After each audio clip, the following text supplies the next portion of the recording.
Salut, c'est Vincent et aujourd'hui on va parler de la santé de la peau. Donc, quand on a un problème de peau, on a tendance soit à aller chez le dermato tout de suite ou alors à mettre des crèmes pour essayer d'atténuer la chose ou de se maquiller pour camoufler. Ce qui serait intéressant de voir, c'est qu'est-ce qu'on peut faire en amont pour éviter ces problèmes de peau et c'est ce qu'on va voir tout de suite, c'est parti. Donc quand on a un problème de peau, tu peux généralement miser sur un problème d'alimentation. Effectivement, après il y a les problèmes d'acné liés aux hormones, on va voir ça. Mais si tu n'es plus dans une phase d'adolescence par exemple et que tu as quand même des problèmes de peau, ça peut venir de ton alimentation. Et on va voir qu'est-ce que tu mets dans la machine qui pourrait créer ces problèmes de peau. Et on va surtout se focaliser sur 6 éléments à ne pas consommer. Donc dans un premier lieu, de quoi a besoin ta peau? Elle va avoir besoin de vitamines. On va avoir besoin de vitamine A pour favoriser l'hydratation de la peau, de la vitamine D, très importante comme anti-inflammatoire, la vitamine E, ça c'est de la vitamine E, c'est un antioxydant naturel, et de la vitamine K qui va ralentir le vieillissement cutané de ta peau, tout simplement, et favoriser la création de collagène. Le collagène, c'est ce qui te permet de garder l'élasticité. Je savais que j'allais avoir du mal à le dire. L'élasticité de ta peau. Premier élément à éviter, le sucre. Toujours lui, encore lui, ce sera toujours lui. Pourquoi? Parce qu'il va favoriser l'augmentation de ton insuline. L'insuline, elle va amplifier la création de sébum. Le sébum, c'est quoi? On en a besoin, hein. Le sébum, ça protège ta peau. En revanche, en excès, ça crée de l'acné. Donc ça inclut évidemment les sodas, même les jus que tu trouves dans le commerce, ils sont ultra pasteurisés. C'est pas très bon, c'est l'équivalent de boire un soda. C'est full sucre, pas bon pour ta peau. Deuxièmement, les céréales. Le gluten pourrait avoir des propriétés néfastes pour la peau. Elle pourrait même créer potentiellement des maladies, comme le psoriasis, l'eczéma, voire même des maladies auto-immunes. Donc les céréales contiennent des lectines qui se transforment en sucre et donc il faut augmenter ton taux de sucre dans le sang. Les céréales contiennent des oméga 6, les oméga 6 sont inflammatoires. En plus, ils rentrent en concurrence avec les oméga 3, on verra ça plus tard. Et en fait, quand tu as un problème de peau, c'est un problème d'inflammation. Troisième point qui est lié au deuxième, attention aux huiles que tu consommes. Les huiles type maïs, soja, colza, elles peuvent être mal transformées, elles contiennent souvent des solvants, donc il faut vraiment bien choisir ces huiles.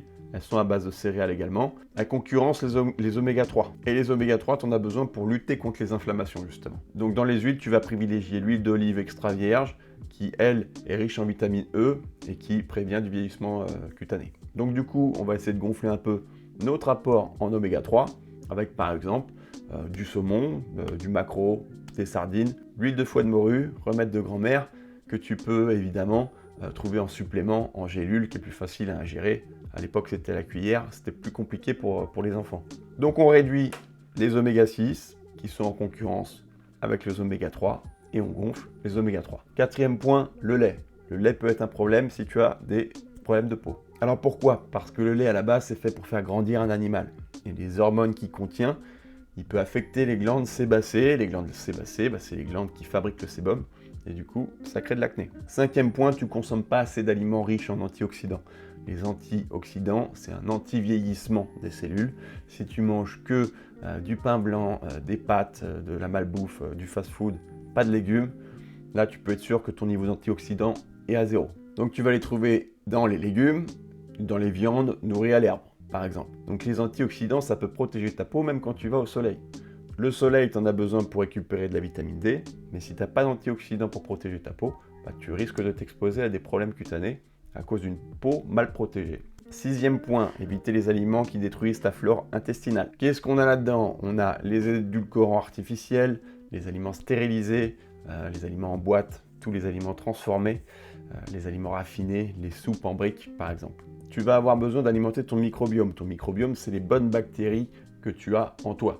Donc il faut toujours essayer de consommer une grande variété différente de légumes et de végétaux, associés avec des protéines de bonne qualité. Tu peux nourrir un microbiome qui va aider à la santé de ta peau. Autre chose dont je vous parle souvent, le jeûne.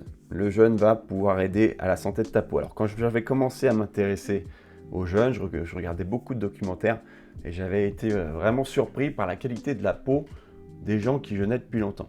Ils ne parlent pas forcément de ça, de la santé de la peau, mais c'est des personnes qui sont souvent assez âgées et qui ont une peau incroyable.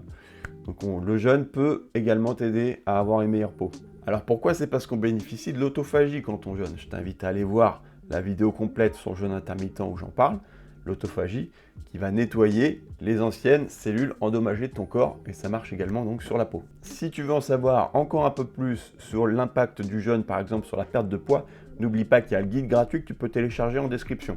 Je t'invite à aller y jeter un œil. Si la vidéo te plaît jusqu'à présent, n'hésite pas à me mettre un petit pouce bleu et à t'abonner pour être au courant des prochaines vidéos. Et mets-moi en commentaire, ça m'intéresse si tu as déjà décelé qu'en supprimant un certain type d'aliment de ton alimentation, tu sentais une amélioration au niveau de ta peau, si tu avais déjà des problèmes ou pas. On terminera donc en disant que le soleil est aussi bon pour ta peau à condition de ne pas se brûler. On a besoin de cette vitamine D, mais toujours faire attention à ne pas se brûler. Les coups de soleil, c'est pas bon. Le complément alimentaire favori dans ce genre de situation, et même pour une santé globale, ça va être donc l'huile de foie de morue.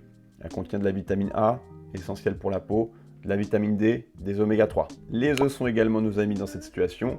On a de la vitamine A dedans. En plus, si tu as besoin d'un apport en protéines en plus, c'est parfait, double combo. C'est tout pour cette vidéo. N'oublie pas que si tu souhaites perdre du poids, tu as le programme GoFast que tu peux retrouver en description. Je te dis à bientôt. Ciao!